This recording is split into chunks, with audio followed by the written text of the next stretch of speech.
Welcome to the Unabridged podcast. I'm Ashley. And this is Jen. Join us for bookish episodes and check out our website, unabridgedpod.com, where you can find lots of new bookish content to grow your TBR. Sign up for our newsletter to find out more about online book discussions and upcoming events. Find us on Patreon for extra unabridged content. Join us on Instagram and Facebook at unabridgedpod and message us there or see our website to get plugged into the Unabridged community. You want opinions about books? We've got them. Hey everybody, welcome to Unabridged. Today is our November 2024 book club episode. We are focusing on Waubgeshig Rice's Moon of the Crusted Snow. Before we get started, I just want to remind everyone that we have a Patreon page if you are interested in helping to support the podcast. So there, if you're not a member, we have a lot of resources for sale individually. So we have different guides, resource guides, and discussion guides that you can purchase a la carte. And then you can also be a member. And if you join as a member, you get access to a lot of resources. Those do include some guides and lists, but also Patreon exclusive episodes. So I encourage you to check that out at patreon.com/unabridgedpod. All right. To begin our episode today, we're going to do our bookish check-in. Ashley, what are you reading? So one of the books I'm reading is Jeanette Wall's Hang the Moon. I was fortunate to get to see Walls talk recently in Greenville, and she was at M. Judson, which is one of our independent bookstores here, and she was just such a fascinating speaker, and she talked a lot about Hang the Moon, so that made me interested in listening, and I'm listening to this one thanks to Libro FM, so I'm also enjoying the audio of it. So this focuses on Sally Kincaid, and at the beginning, we kind of see Sally growing up, and right away, we see that she is a precocious child who has a lot of gumption is the word that comes to my mind. Like, she's just very boisterous, but also like a go-getter who really wants to take action. And her dad is Duke Kincaid, and he is a pretty complicated character. And he has a lot of power in their very small rural Virginia community. This is set during Prohibition. And so he has a lot of power. He has a lot of swagger, something that comes to mind. And he just runs the show. But there is a lot of mystery and baggage related to Sally's mom, who is dead. He has married another woman, and they have a child together who is Sally's younger brother. And she loves her younger brother very much, but he's very different from her. Eddie is the younger brother, and he's very different. He is very timid. He's kind of sickly.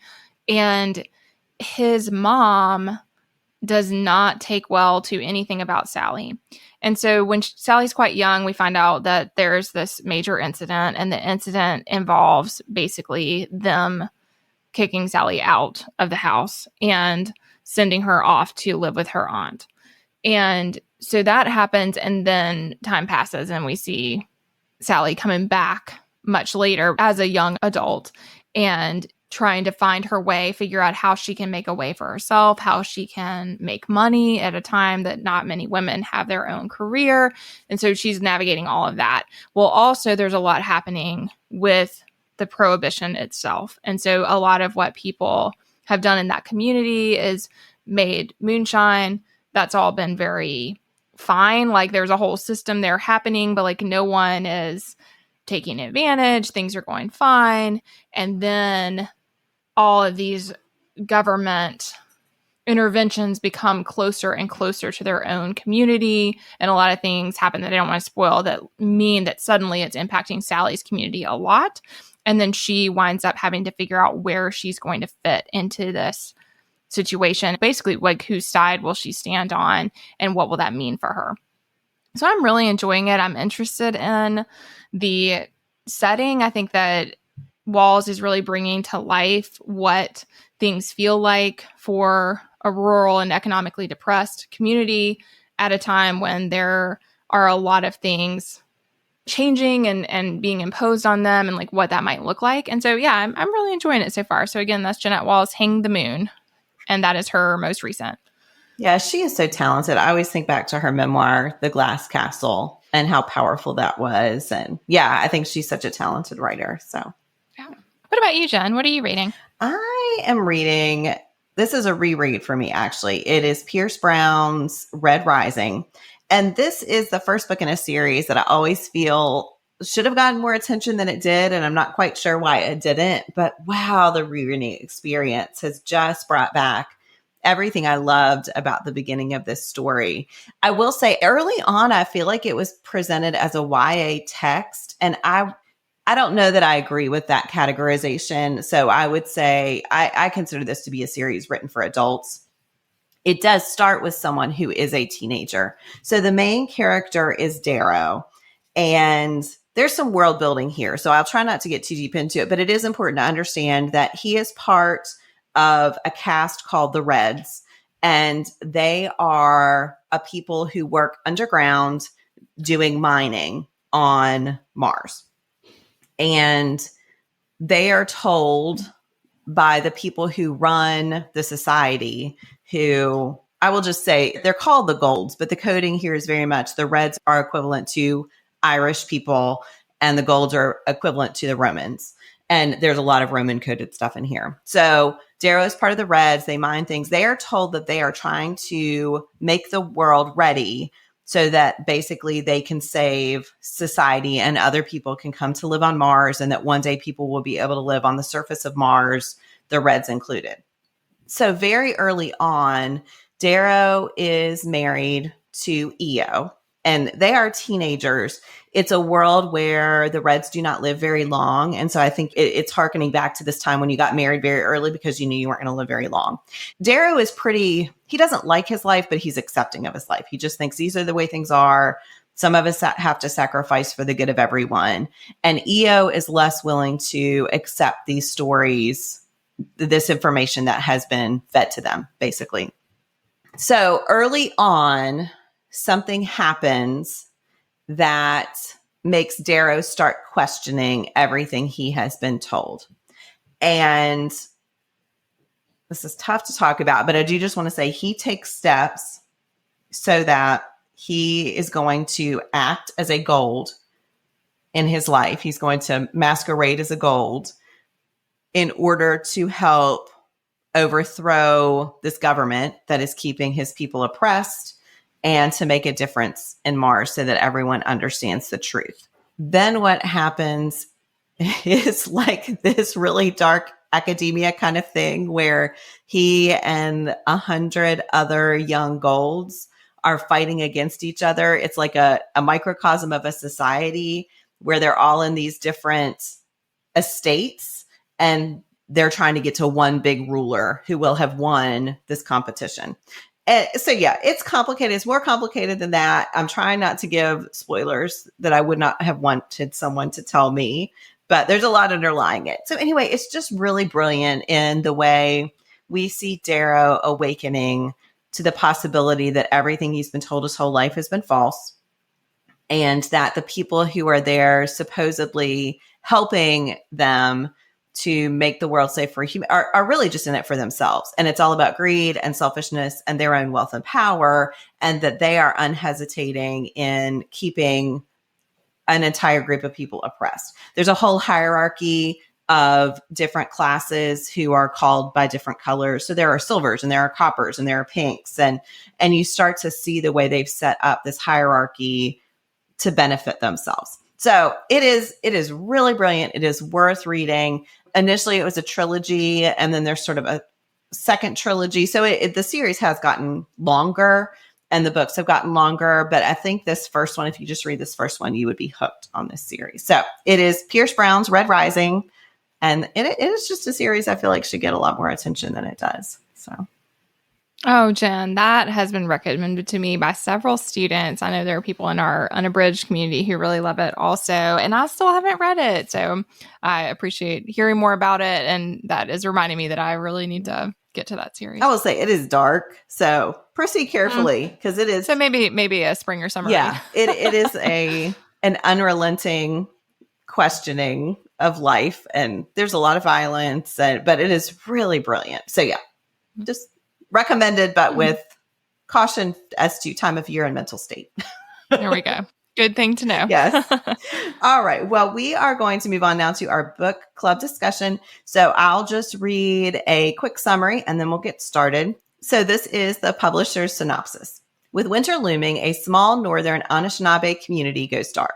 Cut off, people become passive and confused. Panic builds as the food supply dwindles. While the band, council, and a pocket of community members struggle to maintain order, an unexpected visitor arrives, escaping the crumbling society to the south. Soon after, others follow. I did just read the first paragraph because Ashley and I chatted, and we don't feel like the second paragraph is really representative of the story. It also gives away a lot, so we'll just stop there. So with that said, Ashley, what were your overall impressions of Moon of the Crusted Snow? I found it really impactful. I felt like there is an unfurling of unease. And I think that the way that Rice makes that happen, I think there's a nice balance here between a calm community who has a sense of purpose and love and a central focus on caring for each other. There's that piece. And then there's this other piece of them growing more and more uneasy with the reality that maybe things are not just down for the weekend, or maybe it's not just them, and them having no way to know that, but feeling a sense of unease. I'm not going to dwell on this because this is not the point of the episode, but I have to say that our community just went through the Hurricane Helene, and there were a lot of things that felt eerily reminiscent of that experience because our power was out, our internet connection was very, very poor. The little bit, like I remember messaging with Jen and with other friends in Virginia, and they were telling me things that had happened in Western North Carolina that I had not begun to see, because even though we were impacted by the storm, we were cut off because of the storm. And so then we didn't know the extent of the damage and the things that we're still right now seeing the impact of, and the loss of life and the infrastructure that has been knocked down.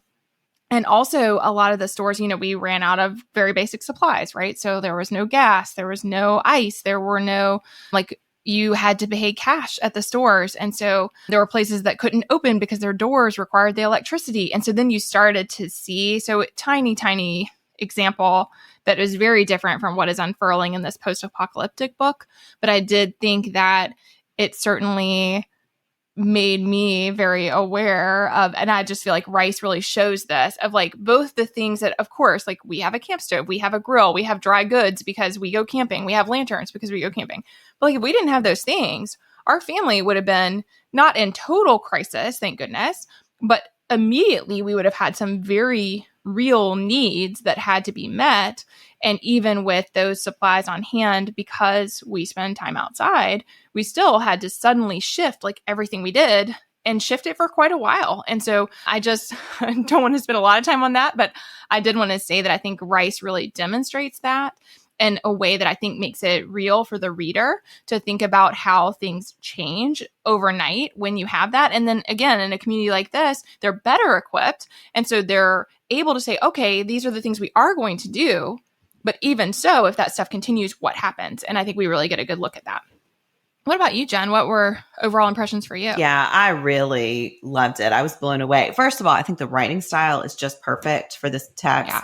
It is so spare. And so at times it verges on objective in a way that really worked, because I think you can feel the emotions roiling beneath the surface without having to have Rice write out every single one.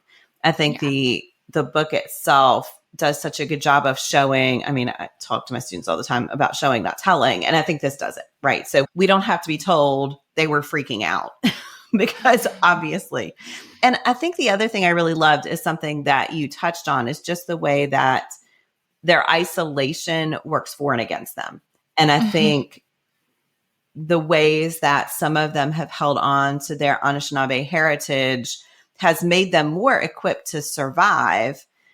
And yeah, they have still embraced some modern, I was going to say conveniences, but it's bigger than conveniences, some modernity that makes their community function, that when it's gone, it still hurts, regardless of how, as you're saying, Ashley, like, yes, your family was prepared, but there were still things that were really, really challenging. I will say my family does. I mean, we would be in a lot of trouble because we do not have any of those things. So if this happened, yeah, I think anytime you read a book like this, you're like, okay, what would my family do in this situation? And we would be having a really hard time. I So will say, for what it's worth, again, we don't have to deconstruct all the the experience that the Carolinas have gone through. But I will say, I mean, our community, we ate together every day in our neighborhood, and so I do think, for what it's worth, Jen, and to people listening who are suddenly like, oh no, what if this were to happen? One, there was a very clear precipitating event, but we were not forewarned about how severe it might be because no one knew. And that's continuing to play out in Western North Carolina, that a lot of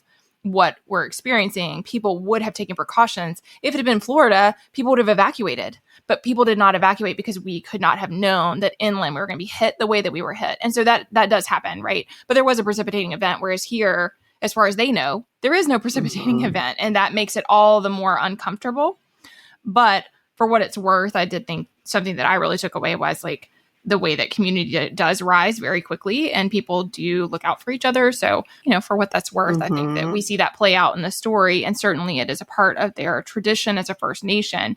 But I also think it's nice to see in communities that people do, at least in my neighborhood, I mean, people really do, look out for each other. And suddenly people are outside all the time because there's no light in your house. And so even during the day, it is lighter outside. And so that those kinds of things are so interesting. But yeah, wow, those parallels are really striking. So yeah, I mean, I just loved it. I will say there is a sequel that I desperately wanted to pick up as soon as I was done with this. And I was like, no, I need to wait because I need to know exactly where this narrative stops. And I don't know how soon after, I did not read a synopsis, so I don't know how soon after this book it takes place, but I am eager to read that because, yeah, it really swept me away. I did not want to stop reading. I had such a sense of dread the whole time and just of wanting answers and wanting to know. And I love the way that Rice is able to make us feel that dread and that sense of not knowing that the characters are feeling. I think it's pretty masterful. Yeah. So, Ashley, what is one thing you want to highlight that really worked for you?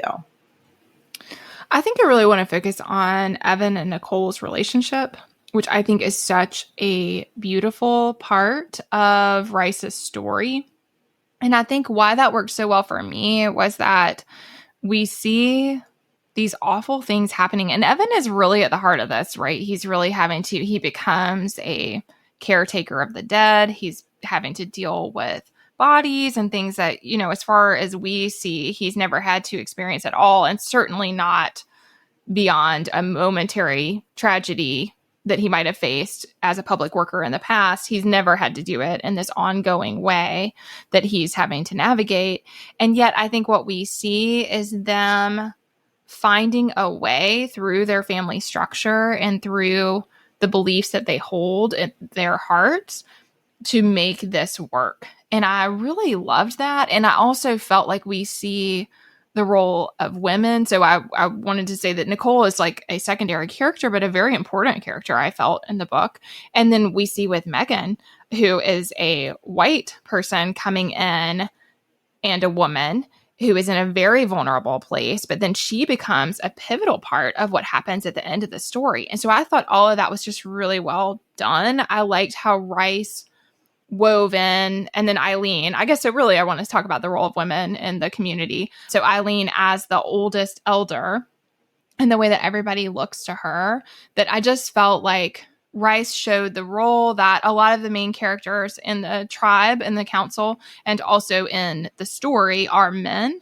But I think we saw the way that women are such an important part of their community and the way that their role is valued and honored. And that all of that has to do with, I think, how things remain calm and things remain community centered instead of immediately devolving into chaos and violence. Yeah, I agree completely. And I think you really see the way Scott's entrance into that changes the way those gender roles function so beautifully. Mm-hmm. And then this insertion of this outsider who treats women very differently.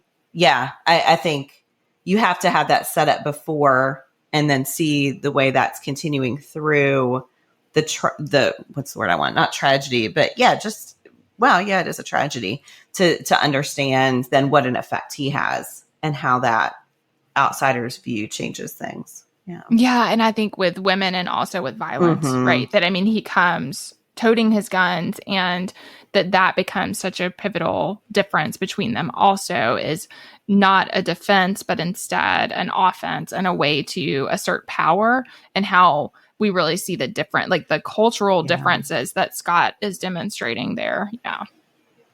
What about you, Jen? What was something that worked for you? Yeah, I think mine's along those same lines. Just that balancing of doing things for yourself versus doing things for the community, taking care of your own versus taking care of everyone. Because Evan, we see at the beginning, before they know that there's going to be any sort of difficulty, how carefully he is planning to take care of his nuclear family, but also his parents and Nicole's parents. And so he already does have this community mindset, but he's taking care of his own, essentially. It's a larger group of his own, but his own.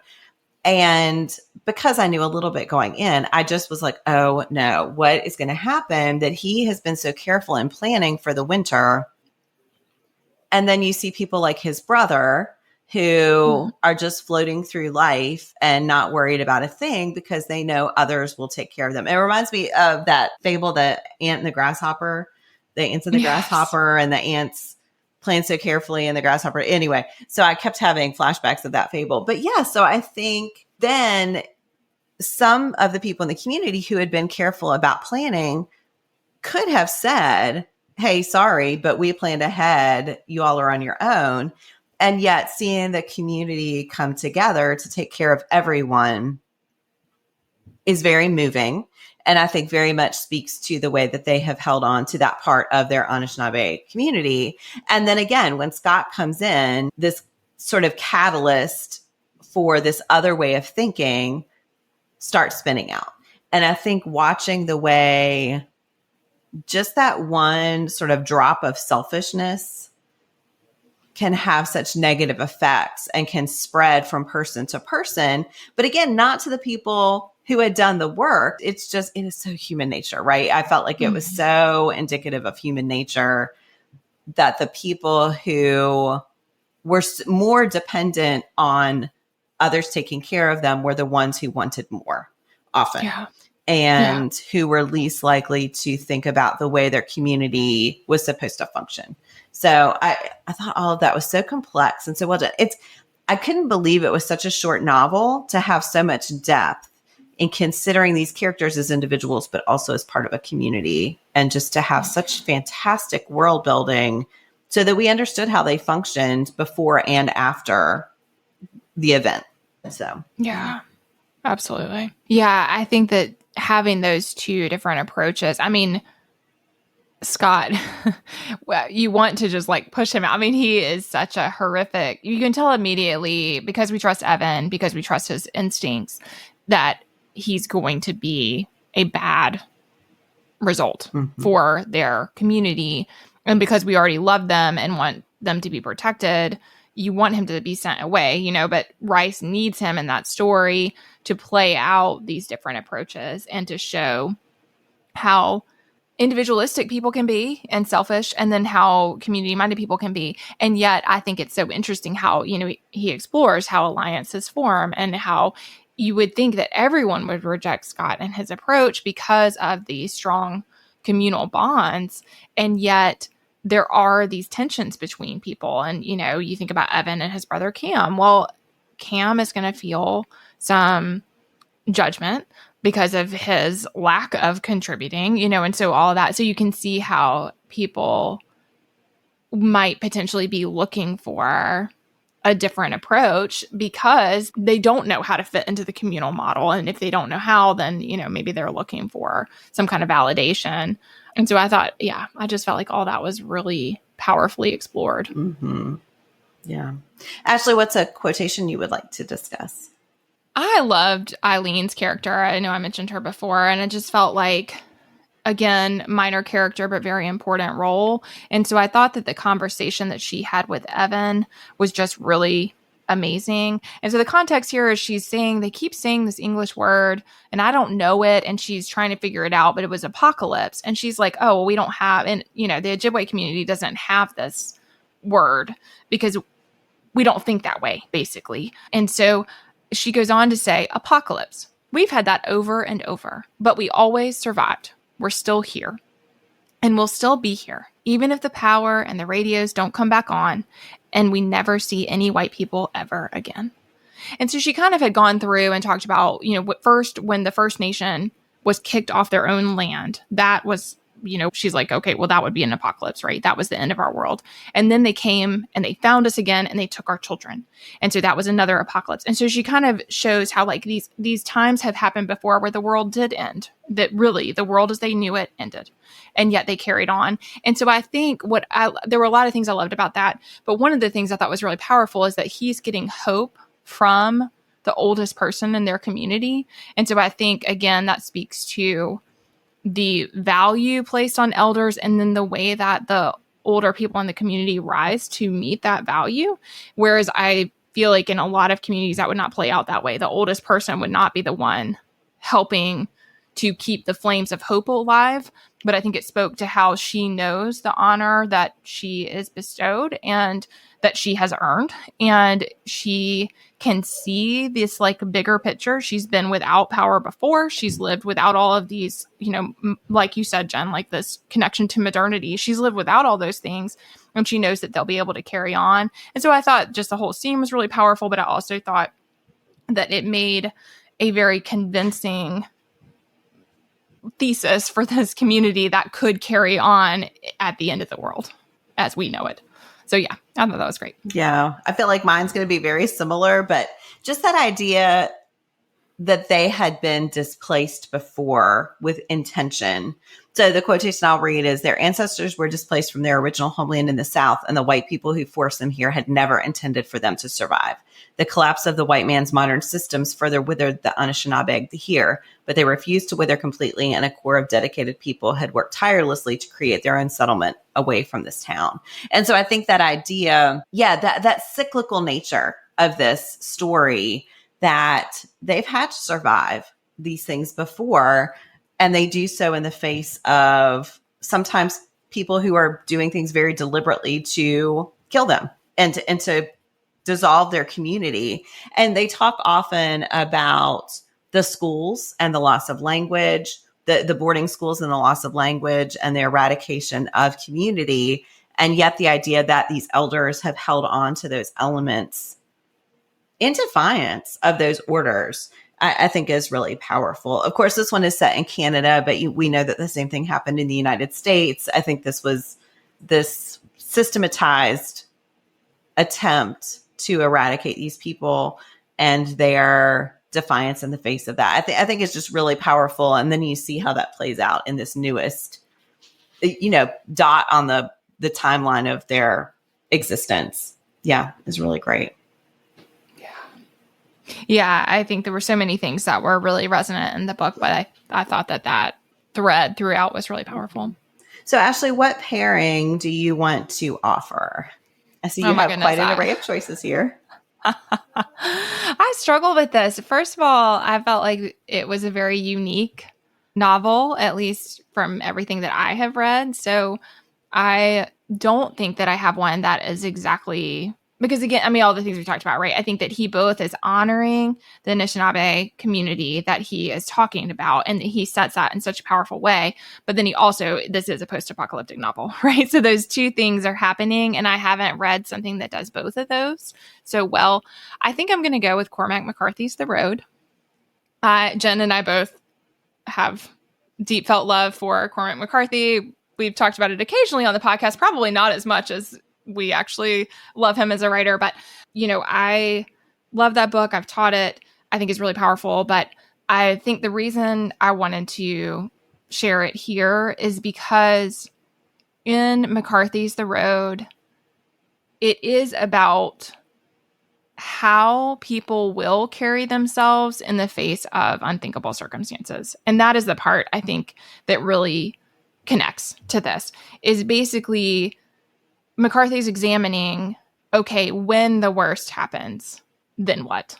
And how can we be people who still carry the fire, is the phrase in The Road that the boy and his father are always holding on to. But it is this idea of like, we're going to be the people who carry the fire. We're the people who are going to continue to do the most right thing or the next right thing that we're able to do in the context of a world that has broken down.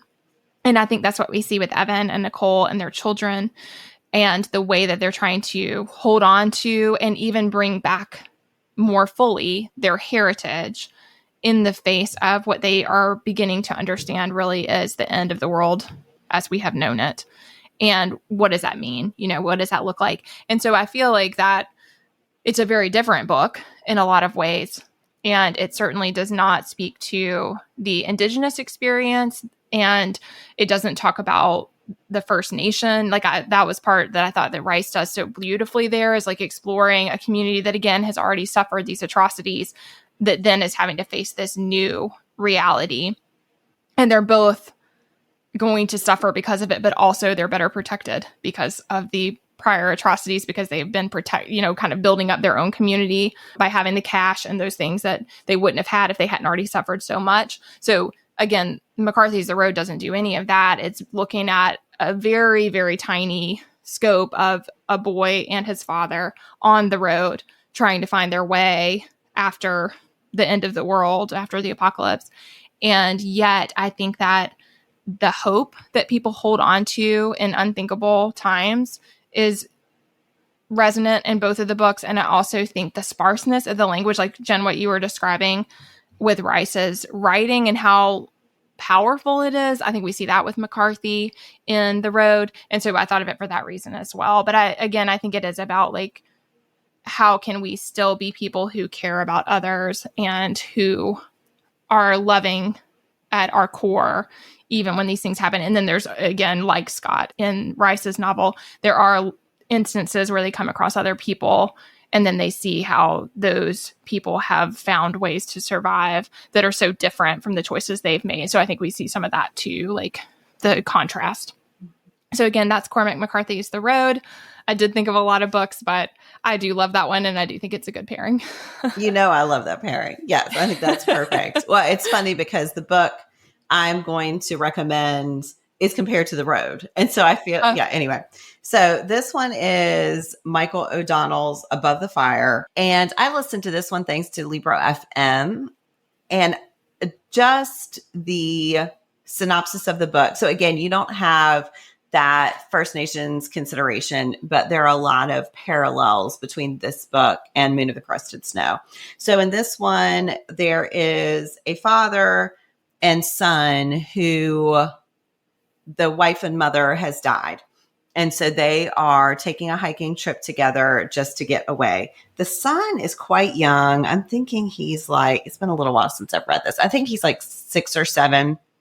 And they go to New Hampshire and they're staying at these cabins where there is a sort of community element. It's a national park, but there is like an activity center where they can go and spend time with other people. And while they are there, something happens to the South.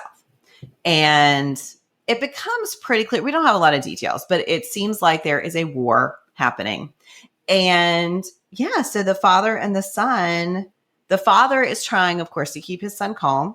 He wants to keep his son safe. They're already suffering this horrible loss, and he does not want to bring back this emotional turmoil that they have been trying to get away from. And he is desperately reaching out for a community of people that he can trust. But just as we see in Moon of the Crusted Snow, there is this sort of battle between people's desire to be part of a community who can support each other and people looking out for themselves and the people they consider to be theirs. And I think that wrestling, along with this sense of isolation and being removed from what is actually happening, I feel like that's such a distinctive feeling. The only other book that I can think of that really reminded me of that is Rahman Alam's Leave the World Behind. Has that similar sense of isolation. What is going on? We know something's wrong as readers, but we are just like the characters in the book, and that we don't know. And so you're reacting without all of the information that you hope to have. In Above the Fire, they are on a mountain. And so there is this constant decision. Do we go down the mountain? How important is it to have information? So yeah, I think it's a great parallel read if you liked, liked is a weird word here. If you appreciated that sense of dread and of uncertainty, and how do you deal with that? Again, I think if you're putting yourself in the place of the people in the midst of these circumstances, how would you deal with this? What decisions would you make? Do you agree with the decisions that they're making? So yeah, that is Michael O'Donnell's Above the Fire. Wow, I hadn't heard of that, John. That sounds really good. Yeah. I don't know that I would have found it without Libro, but it was a good read. All right. Well, we're going to finish here our book club discussion with our bookish hearts. Ashley, what do you think? Oh, five bookish hearts for me. Same. What about you, Jen? Yep, same. I feel like that's an easy one. I think that's probably pretty obvious from our discussion. It really blew me away. It was a hard listen for me, though, I will say. I don't know if I would have done better with print, but for sensitive listeners, I mean, like we talked about, I think there's a lot of hope in the book, but there is a pervasive sense of dread. Yeah. And that is pretty heavy. So I did do the print. And so, yeah, sometimes I think that allows me to, I don't know. Sometimes I think print is a little easier. For me too. I think it dials down the emotional response sometimes, but yeah. I mean, not that we shouldn't care, so I think it's appropriate to care. I'm just mentioning that it was 5 bookish hearts for me, but I mean, and honestly, with Cormac McCarthy's The Road, the last time I read it, I thought I might never read this again. So, I think it's a fantastic book, but after I had kids, I felt like I said, the last time I thought that might be the last time I read that book, and I think it's fantastic. It's one of my, one of the most impactful reads I've read, but yeah, lasting. These are lasting books that make you think about hard things. Yes. So. Yes, for sure. All right. Well, we will end our episode with our unabridged favorites. Ashley, what do you want to share? I think I'm going to go with, I really like the company Ethique. I have been trying to figure out how to get rid of shampoo bottles and trying to find other alternatives for that, because that's kind of a single use item that you go through pretty rapidly. And I've tried a lot of different things, and I've actually tried shampoo bars before. They are way more environmentally friendly, but it is a different hair washing experience. But the thing that I did not do when I had used them before that has helped me this time is Ethique is a company that they make a lot of very environmentally friendly things. They're out of New Zealand, and I love their products. What I didn't do with the shampoo bars before is use conditioner bar as well. And this time I'm doing both, and I'm very happy with it. So I just wanted to mention, if other people are also evaluating their, bathroom supplies and trying to think about trying different things, I love Ethique. I already use they call it a Bliss bar, but it's like a facial bar. I use that all the time. It lasts for a very long time, and you can remove makeup and wash your face at the same time. So it's like a single, I like simple things, so it's a very simple thing. But then I found with the shampoo bars, trying it again with a conditioner bar also makes a big difference. So Ethique is the company, and I think any of their products are a great thing to try. I really like them. What about you, Jen? What's a favorite for you this month? I am going to highlight Shogun. And I feel like I was telling Ashley about this before, and I'm like, it's not like it hasn't received praise. It just won a bunch of Emmys. I feel like it's on lots of people best of the year list already. But I will just reinforce, it is brilliant. I did read James Clavell's novel back in high school. I don't remember if I watched the original adaptation starring Richard Chamberlain, but I know enough about it to say that one of the things I appreciate about this adaptation is that very switch. So the old version, I think it was in the 80s, centered Richard Chamberlain, the British guy who's coming into Japan, and it is his story and he is the hero. And in this retelling, there is a British guy who comes in, and he's sort of our way into this community, but it is very much centering Japan's community and hierarchy and their way of doing things. And we certainly see a culture clash as he is coming to understand the very different ways that they think about a whole myriad of things, right? And it is subtitled. So the people who are Japanese speak Japanese, and it is subtitled throughout.